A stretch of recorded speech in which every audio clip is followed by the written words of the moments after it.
There is a clearing in the Alsace region of northeastern France that today looks like nothing at all.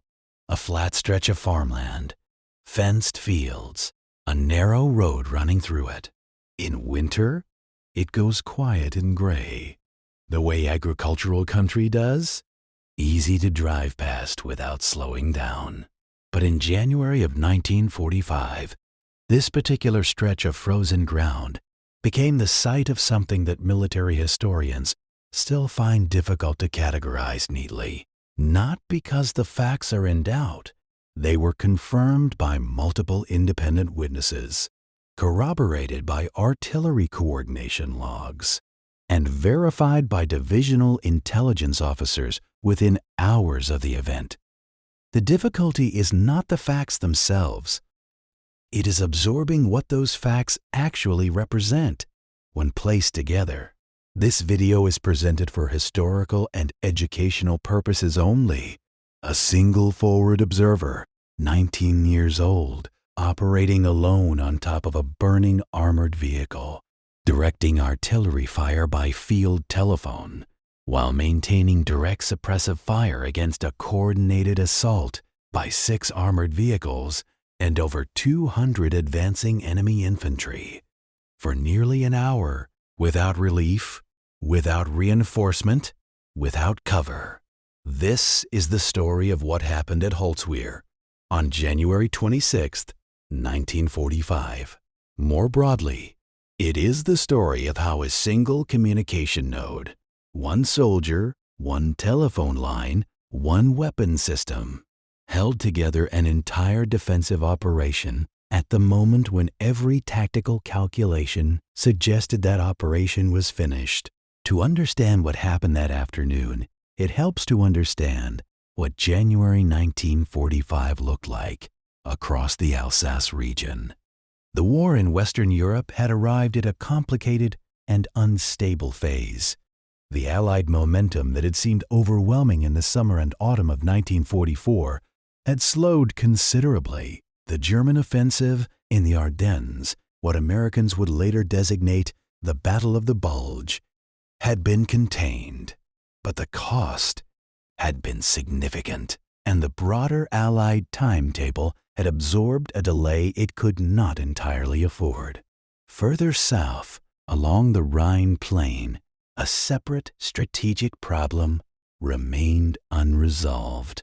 The Colmar Pocket was a roughly 70-mile bulge in the Allied lines where German forces under Army Group G had maintained a territorial foothold on the western bank of the Rhine, and therefore on French soil. Approximately 20,000 Wehrmacht troops occupied this pocket, and their position was not merely symbolic in character. As long as German forces held that ground, they presented a persistent threat to the flank of the American 7th Army as it pushed toward Germany, and they posed a potential disruption risk to the rear logistics of General George Patton's 3rd Army operating further north. Allied command regarded the elimination of the Colmar Pocket as a strategic imperative. Until it was resolved, the broader advance into Germany carried an unaddressed vulnerability along its southern axis. The United States 3rd Infantry Division had been assigned a central operational role in reducing the pocket. By January 1945, the 3rd Division was among the most experienced American ground formations in the European theater.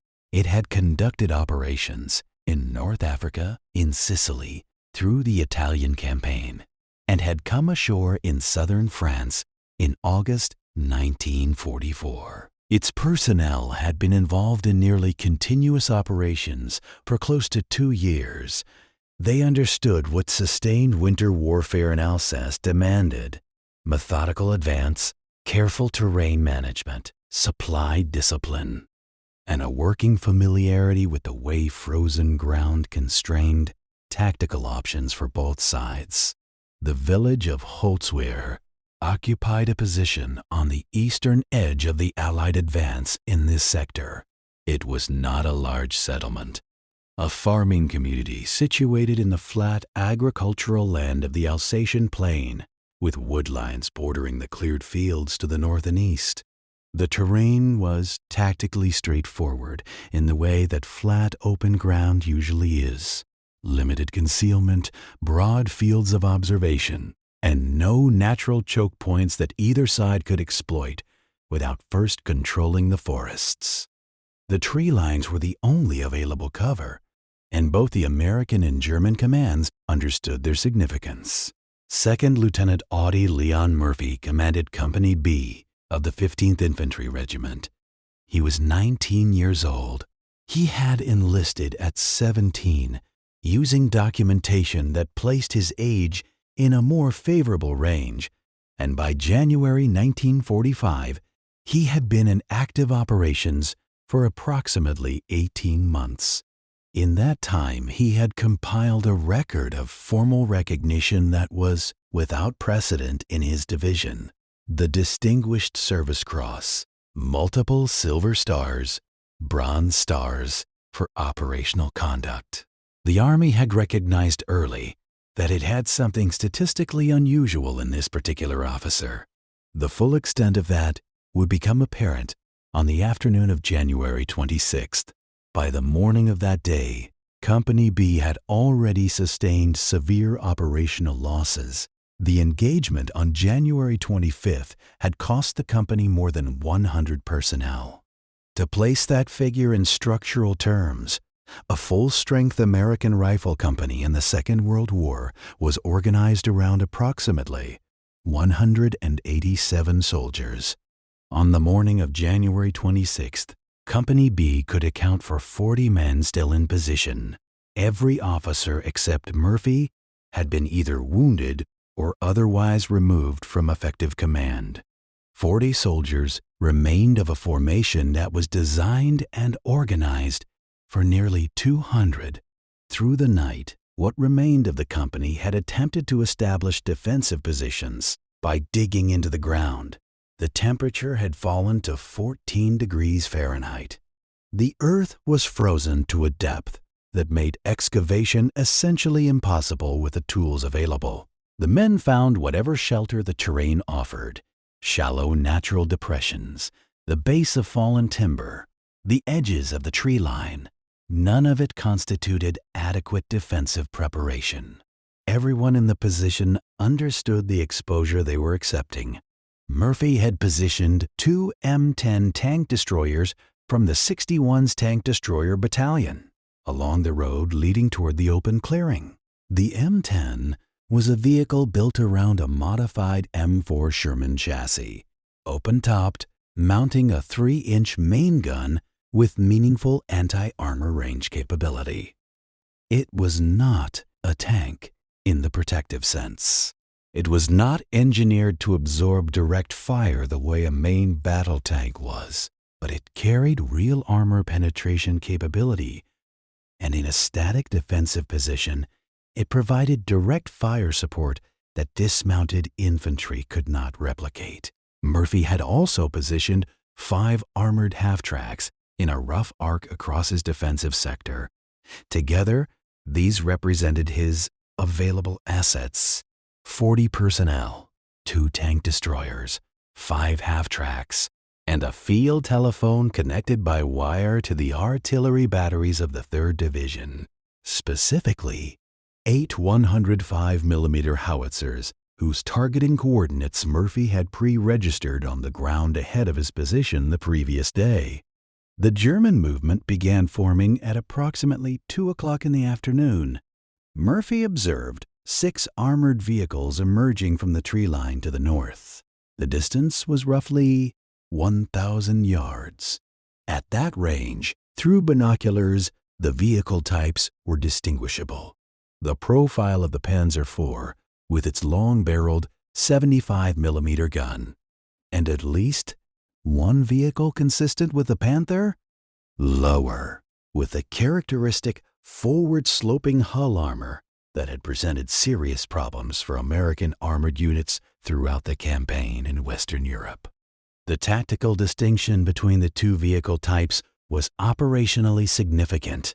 The Panzer IV was a capable, reliable platform that had proven itself across multiple theaters. The Panther was in a different performance category. Its frontal armor was beyond the effective penetration capability of the M10's main gun at most practical engagement ranges. The Panther's own 75mm gun, by contrast, could penetrate an M10 at 2,000 yards, well beyond the range at which the M10 could pose any equivalent threat. This was not a symmetric tactical exchange. If the German armor reached close engagement range, Murphy's tank destroyers were at a structural disadvantage. Following the armored vehicles, at an interval of roughly 50 yards, came the infantry component of the assault force. Later intelligence estimates placed their strength at approximately 250 soldiers. They were wearing white winter camouflage, which made them difficult to isolate visually against the snow-covered ground. Murphy's 40 remaining personnel wore standard olive drab, which rendered them clearly visible against the same terrain. The optical asymmetry favored the attackers. The operational arithmetic was straightforward and unfavorable. 250 advancing infantry against 40 defenders in improvised positions. 6 armored vehicles against 2 tank destroyers. Ground too frozen for entrenchment. Temperature at 14 degrees Fahrenheit. Reinforcements from the 2nd Battalion, 30th Infantry were still moving up and had not yet reached the position. The orders Murphy held were unambiguous. Hold the position. He intended to do exactly that. He picked up the field telephone at approximately 2 minutes past 2 and activated the pre-registered artillery fire mission. 8 105mm howitzers, positioned several kilometers to the rear, began firing on the coordinates he had established. The first salvo landed approximately 600 yards ahead of his position, directly across the German assembly area. Murphy called the first adjustment. The batteries responded. This was the fundamental rhythm of artillery coordination as it functioned in practice, a continuous dialogue conducted over a wire, with the forward observer reading the ground and transmitting corrections, and the gun line translating those corrections into adjusted trajectories. Murphy was conducting this dialogue while simultaneously tracking the approach of 6 armored vehicles and 250 infantry. The wire running from his command post back to the artillery net was, at this point, his most important single asset. Without maintained contact with that telephone, the 8 howitzers became inert, capable of firing but incapable of placing rounds on any specific target with accuracy. At approximately 7 minutes past 2, incoming German artillery began landing across Murphy's positions. One round impacted near a machine gun emplacement, removing 2 soldiers from action. A second round found the leftmost M10 tank destroyer with a direct strike. The vehicle immediately began to burn. Its crew evacuated toward the tree line. Murphy, observing from his command post, a shallow depression in the frozen ground, providing minimal protection but the best option available, continued issuing artillery corrections over the telephone. The 6 German armored vehicles were now at 800 yards and still advancing. Murphy assessed his position and made a command decision. 40 soldiers in improvised positions with no meaningful cover could not hold the open clearing against this combination of armor and infantry. There was no defensive geometry that made 40 unsheltered personnel competitive against that assault profile. He ordered the company to withdraw to positions along the wood line, approximately 150 yards to the rear. The tree line would provide cover. The clearing would become an artillery engagement zone, but that zone required a forward observer to function. Artillery without real-time observation and adjustment is, operationally speaking, largely imprecise. The forward observer was not a supporting element of the fire mission. The forward observer was the fire mission. Without someone on that telephone, 8 105mm howitzers became 8 expensive, noisy, and largely ineffective pieces of equipment. Murphy stayed at his command post. His men withdrew. He kept the telephone. At approximately 10 minutes past 2, Murphy observed something about the burning M10 to his left.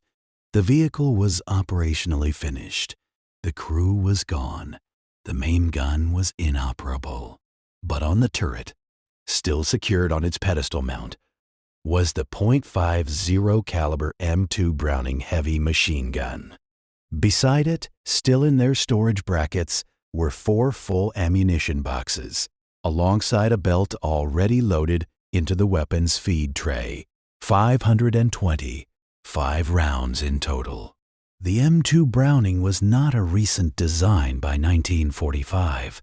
John Moses Browning had completed the foundational version of the weapon in 1921, and it had been progressively refined in the years that followed. By the Second World War, it had become the standard heavy machine gun of the American military across all service branches. Its operating characteristics were thoroughly familiar to anyone who had trained with it. Belt-fed, air-cooled, recoil-operated, with a cyclic rate of fire between 450 and 550 rounds per minute. Maximum effective range against personnel targets was approximately 1,800 meters. Against light vehicle systems, around 1,000 meters. The weapon weighed 84 pounds and required a stable mounting platform to deliver accurate fire, which the tank destroyer's turret pedestal provided. Against German infantry in the open at ranges between 100 and 400 yards, it would be extremely effective at suppression. Against the armored vehicles themselves, it would accomplish nothing of tactical consequence. But the armored vehicles could not operate effectively without their infantry component. Combined arms doctrine, which the Wehrmacht had refined through the campaigns in Poland, France, and the Soviet Union, depended on the integration of armor and dismounted infantry, precisely because each compensated for the vulnerabilities inherent in the other. Armored vehicles in open terrain without infantry support were exposed to close flanking approaches and could be isolated. Infantry advancing in the open without the covering fire of armored vehicles could be fixed in place and dispersed by sustained defensive fire. Neither element functioned well in isolation. They required each other. Murphy understood this interdependency and its tactical implications. If the M2 Browning could keep the German infantry from advancing across the clearing, the armored vehicles would face the choice of pressing forward without ground support, which exposed them to anti-armor options they could not see or adequately address, or holding at range, which allowed the artillery coordination to continue uninterrupted. The logic was available, even if the execution would require operating from a burning vehicle with an ammunition supply of uncertain duration. He moved toward the burning M10. The radiated heat was perceptible at 10 yards. Black smoke was rolling from the engine compartment.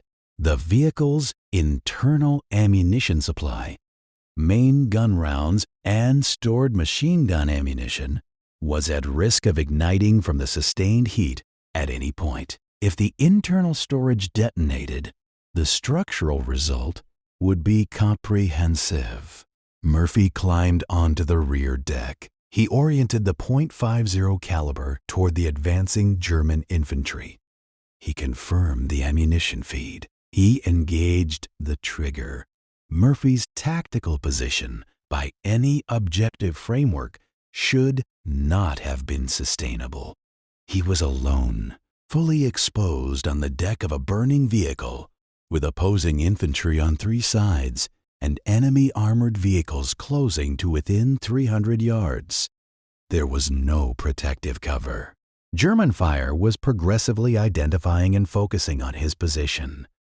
He was simultaneously managing 2 distinct operational tasks, maintaining suppressive direct fire against the infantry assault and sustaining real-time telephone communication with the artillery batteries to his rear, issuing corrections with the handset pressed between his shoulder and his ear while operating the machine gun with both hands. The German infantry reached a drainage ditch at approximately 300 yards. The ditch offered temporary cover from which they could reorganize before resuming their advance. Murphy shifted his fire onto the ditch position. At that range, the M2 Browning was operating near its maximum effective envelope against personnel. Rounds at that velocity retained sufficient energy to penetrate the material available in the ditch and remain effective against personnel attempting to move above its lip. The German advance from the ditch positions slowed. The armored vehicles continued closing. They reached 400 yards, then 300, their gun turrets traversing as they attempted to identify and fix Murphy's exact location. The smoke from the burning engine compartment was generating an intermittent visual obstruction. When the wind pushed the smoke in one direction, Murphy's position was exposed. When it reversed, the black cloud moved across his position and effectively concealed him. German gunners were targeting a position they could only intermittently observe with any precision. That uncertainty reduced their accuracy. Murphy remained on the vehicle. At approximately 2:15, the second M10 took a direct hit. Its crew evacuated toward the tree line. Murphy was now the sole operational direct fire asset on the American side of the engagement area. He had the .50 caliber, whatever remained of its ammunition, and the field telephone. He continued issuing artillery adjustments between bursts.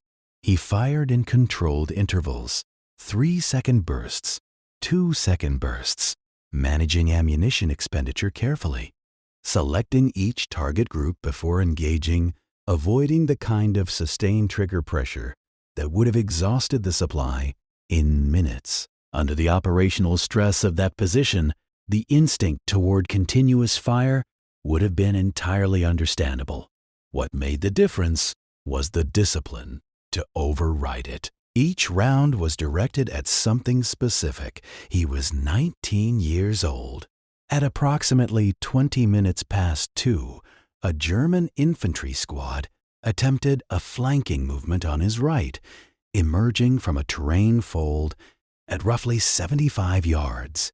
Murphy redirected the weapon, engaged the squad, and disrupted the maneuver before it could develop.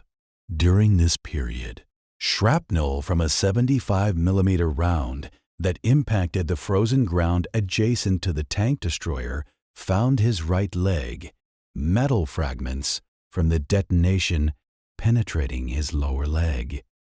He sustained the wound and continued operating. The German tanks reached 200 yards. At that distance, their 75mm main guns were firing at essentially point-blank range for a weapon of that caliber. One round passed close enough to Murphy's position that the concussive displacement threw frozen debris across the turret deck. The round had impacted 15 feet from his location. Murphy adjusted his artillery request to danger close, the formal designation for indirect fire directed onto or immediately adjacent to friendly positions, authorized only when the operational risk from enemy action is assessed as exceeding the risk from the incoming friendly fire. The Fire Direction Center requested confirmation. The battalion commander came onto the line and asked Murphy to confirm the coordinates. Murphy confirmed. He provided his exact position. The artillery adjusted forward. Rounds began landing 100 yards ahead of his position. The German infantry formation dispersed. The armored vehicles, however, continued advancing. 20 minutes of continuous operation from the burning vehicle, then 30. Murphy was managing his ammunition with precision, tracking expenditure against the number of belts remaining in the storage brackets. Each reload a minimum of 15 seconds, accounting for the time needed to extract the next belt from the storage box, thread it into the weapon's feed tray, close the feed tray cover, and cycle the bolt. Created a window during which direct suppressive fire was absent. The first reload occurred at approximately the 14-minute mark. A fresh German infantry platoon used those 15 seconds to close the distance from a covered position, reaching approximately 200 yards before Murphy had the weapon operational again. He re-engaged the platoon and pushed it back. The pattern recurred with each subsequent reload. A pause, a German advance, resumption of fire. The German force was not disorganized. The infantry component of the assault included veterans of the Eastern Front, soldiers who had operated through the engagements at Stalingrad and Kursk, and the extended withdrawal across Poland. They understood fire and movement technique. They used available terrain. They coordinated between small groups and adapted their approach when each successive attempt stalled. The fact that they could not make progress despite this operational competence was a measure of how effectively the combined fire system, the M2 Browning at direct range, the 105mm howitzers at indirect range, was functioning.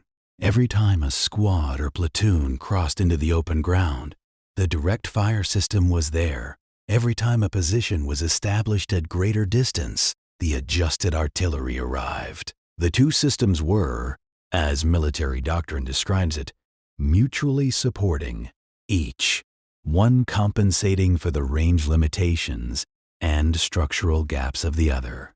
Murphy managed both systems simultaneously and without interruption. When a German heavy machine gun position was established at approximately 400 yards, an MG-42, identifiable by its characteristic cyclic rate, and began directing tracer fire across his location, Murphy placed it on the artillery net immediately. The gun line responded within minutes. The German position was suppressed and went silent. By approximately 2:30, the German infantry was no longer advancing in organized formation. Individual soldiers and small groups continued attempting to move forward, but the coordinated wave assaults that had characterized the first phase of the attack had lost their coherence. German officers in the field were visibly attempting to consolidate and redirect their personnel. Portions of the force complied. Most remained in place. The operational momentum that the assault had carried at 2 o'clock, 6 armored vehicles and 250 infantry advancing across open ground against a reduced and unsheltered defensive position, had degraded into a condition of stalled forward presence. The panzer commanders recognized the change. Armored vehicles without functioning infantry support operating in contested terrain were tactically exposed. The pattern of what was happening to each infantry element that moved into the open clearing was available for observation. The German armor commanders chose not to advance their vehicles further into the engagement area without the ground support the infantry component could no longer provide. Their assessment was operationally sound. Armor without infantry in that kind of terrain accepts significant vulnerability. The tanks held their positions, then began to withdraw. Murphy had 35 rounds remaining when the German armored vehicles started pulling back. He remained at the weapon until the ammunition was fully expended, all 525 rounds. He descended from the tank destroyer's rear deck. His boots reached the frozen ground. Seconds after he stepped clear of the vehicle, its internal ammunition storage ignited.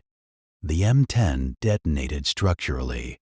The turret separated from the hull. The hull fractured. The burning wreckage compressed inward on itself. Had Murphy remained on the deck for 10 additional seconds, the outcome of the afternoon would have required no further documentation. Murphy's leg wound had been bleeding throughout the final phase of the engagement. His hands had sustained burns from extended contact with metal components that had conducted heat from the weapon's overheating barrel. His face carried the residue of 40 minutes of smoke and propellant discharge at close range. He had been maintaining an exposed operational position on a burning armored vehicle under direct fire from 3 directions for approximately 40 minutes. He walked toward the American tree line. Soldiers who had been observing the engagement from the wood line came forward to meet him. One non-commissioned officer, reaching Murphy first, told him he required immediate medical attention. Murphy's response was brief: "Prepare for the possibility of another advance." The German force did not advance again. At approximately 3 in the afternoon, Murphy organized what remained of Company B. 40 personnel, significantly reduced equipment, no remaining tank destroyers, and directed a forward movement back across the clearing. The German force had lost operational coherence. The infantry had dispersed or withdrawn to their start positions.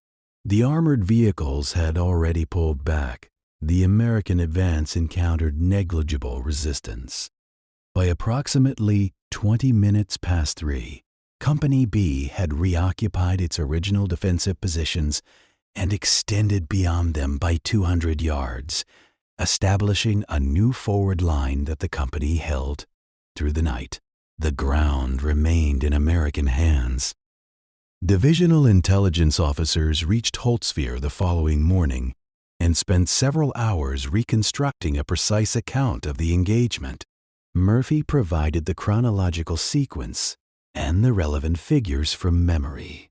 Those figures were cross-referenced against independent observations from American artillery forward, observers who had maintained visual contact with the action, against accounts from Company B personnel who had observed from the tree line, and against the physical condition of the clearing itself. Estimated German operational losses: personnel rendered unable to continue the engagement from both direct fire and the artillery coordination Murphy had maintained throughout, exceeded 100. 6 German armored vehicles had withdrawn without being rendered inoperable, but none returned to that sector. The German assault against Holtzwihr was operationally concluded. American operational losses on January 26th, including all action prior to Murphy's movement onto the tank destroyer, amounted to 2 personnel and 7 wounded. After Murphy established his position on the burning M10, American losses stopped entirely. The covering fire had allowed the company's withdrawal to the tree line to proceed without interference. Sustained fire across the clearing had prevented the German infantry from following or flanking the withdrawing personnel. Artillery coordination had kept the larger force suppressed and unable to reorganize effectively.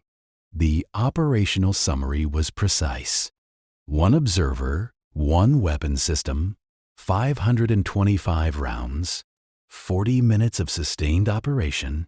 The strategic implications extended well beyond the clearing at Holtzwihr.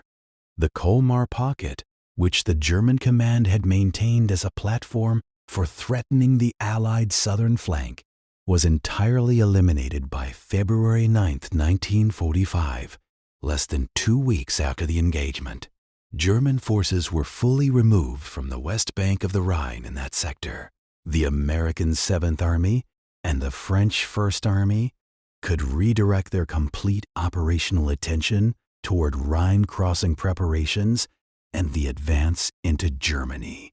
Analysts, working in the period immediately following the engagement, assessed that a successful German breakthrough at Holtzwihr would have delayed the pocket's elimination by at least 2 weeks, with subsequent effects on Allied planning along the broader front. The position held at Holtzwihr did not simply maintain a defensive line. It maintained an operational schedule. General Alexander Patch, commanding the 7th Army, visited Holtzwihr personally in the days following the engagement. He walked across the clearing with Murphy, stopping at the wreckage of the destroyed M10. The vehicle's remains were still in place, collapsed, blackened, structurally unrecognizable. Patch asked Murphy a single question. Why had he remained forward rather than withdrawing with the rest of the company? Murphy's explanation required one sentence. Someone had to stay in position to direct the artillery, and someone had to maintain suppressive fire to allow the company to withdraw without being engaged from behind. Patch initiated the Medal of Honor recommendation on January 28th. The paperwork moved through the command chain with notable speed. By the time the decoration was formally presented in June 1945, Murphy had already been recognized with the Distinguished Service Cross, 2 Silver Stars, the Legion of Merit, 2 Bronze Stars with the Valor device, 3 Purple Hearts, and a collection of French and Belgian decorations. He had become, by formal count, the most decorated American soldier of the Second World War. He was 20 years old. The M2 Browning recovered from the destroyed M10 was forwarded to ordnance specialists for technical evaluation. What the examination found was a weapon that had been operated significantly beyond its engineered parameters.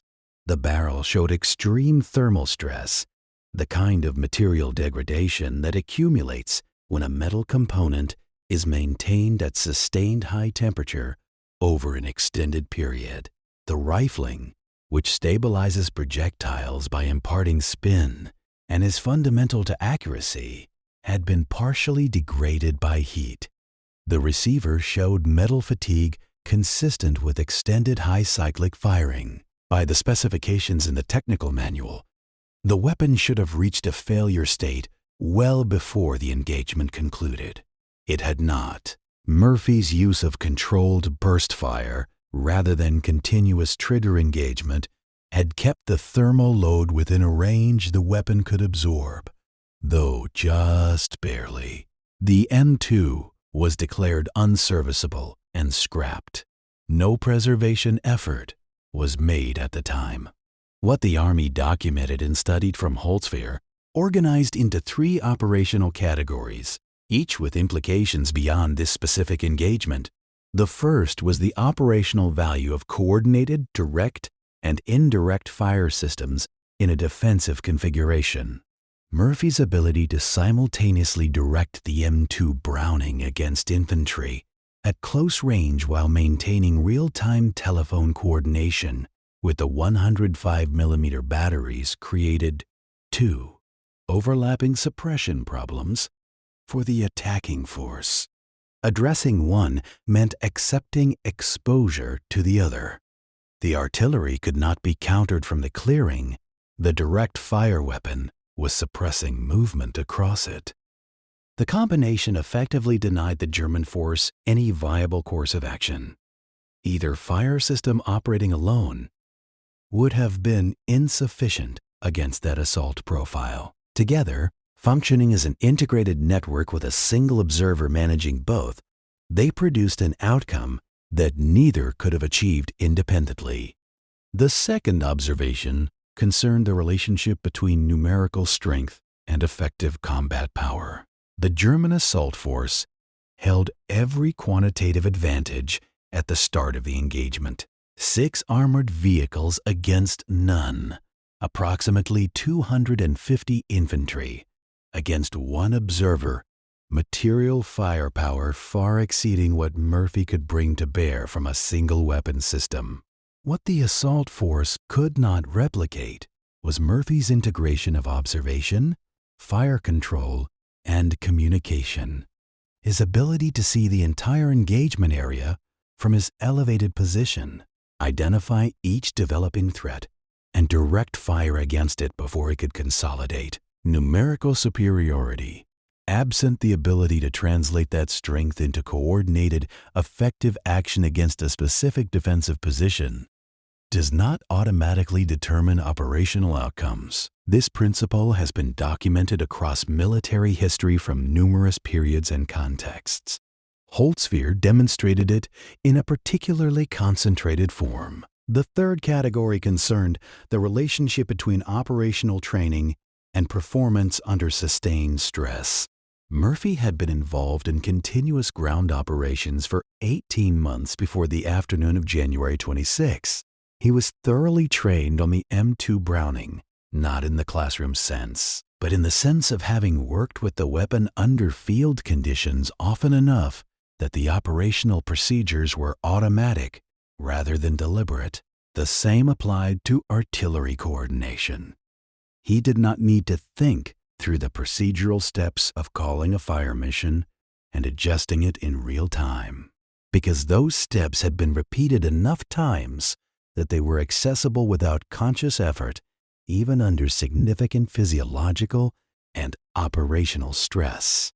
When the situation at Holtzwihr reached its most extreme point, Murphy did not have to allocate attention to how any of his individual tasks worked.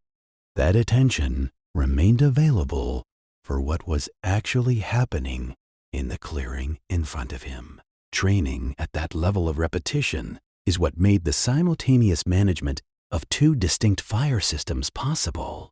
It was the operational foundation on which everything else was constructed. Murphy's experience after the war ended reflected the broader pattern that American military and medical institutions were only beginning to understand in 1945. He returned to Texas, carrying not only the formal recognition of his military service, but also the accumulated psychological weight of 18 months of continuous operations under sustained stress. Beginning at age 17, he had difficulty sleeping. He found it difficult to maintain a sense of security without a loaded firearm nearby. He experienced recurring sleep disturbances that persisted without diminishing over time. He struggled with episodes of dysregulation that he found difficult to account for in straightforward terms. The transition from the operational environment of continuous combat to the civilian environment of post-war America was for Murphy, and for many veterans of his generation, not a transition that the available institutional frameworks were equipped to support. What distinguished Murphy in this period was his willingness to speak about these experiences publicly, at a time when the prevailing cultural attitude towards psychological costs of military service treated them as private failures rather than operational injuries. The dominant framework of the era characterized psychological difficulty as individual weakness, something to be managed quietly and not acknowledged in professional or public contexts. Murphy disagreed directly and explicitly. He described what was then called combat fatigue, the designation used in 1940s military medicine for the condition that subsequent generations would identify and codify as post-traumatic stress disorder. And he advocated for the development of better support systems for veterans carrying those invisible injuries. He was, in this respect, operating considerably ahead of the institutional consensus of his time. He recognized that the operational cost of sustained combat service extended well beyond the physical, and that acknowledging that cost was not a professional liability but a factual description. He was 45 years old when he died in a light aircraft accident in Virginia in May 1971. He was interred with full military honors at Arlington National Cemetery. Of the more than 400,000 burial sites at Arlington, Murphy's remains among the most visited. The clearing at Holtzwihr is farmland today. A modest marker was placed there in 1948 by the 3rd Infantry Division Association, indicating approximately where the engagement took place, and what the formal record shows was accomplished on January 26, 1945. It is not a prominent monument. Most people traveling through that part of Alsace pass without knowing what the flat, quiet fields around them once contained. But the record is complete, confirmed through multiple independent chains of verification. The soldiers who observed from the tree line, the artillery forward observers who maintained visual contact throughout the engagement, the intelligence officers who documented every detail the following morning. On that afternoon, with 40 personnel, no remaining armor assets, against 6 enemy armored vehicles, and over 200 infantry, a 19-year-old lieutenant kept the communications network of his defensive operation intact. He operated a single direct-fire weapon system and maintained real-time telephone coordination with 8 105mm howitzers. He did this from the deck of a burning vehicle that was at risk of catastrophic internal detonation throughout the 40 minutes he remained on it. He remained in that position because the artillery could not function without a forward observer, and because his personnel could not withdraw safely without a suppressive fire capability covering the open ground they had to cross. Murphy never characterized what he did at Holtzwihr in terms of individual distinction. He described the outcome as a function of training, of the communication systems that held together under pressure, and of the 40 men in the company who were depending on the position being held. He said, more than once, that the real measure of what a soldier accomplished was not what any individual did in isolation, but whether the people depending on them came through. Most of Company B came through. The position was held.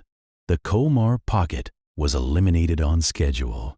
The operational line continued east toward Germany. The system worked because one node of that system refused to go offline. That is the operational record of what happened at Holtzwihr.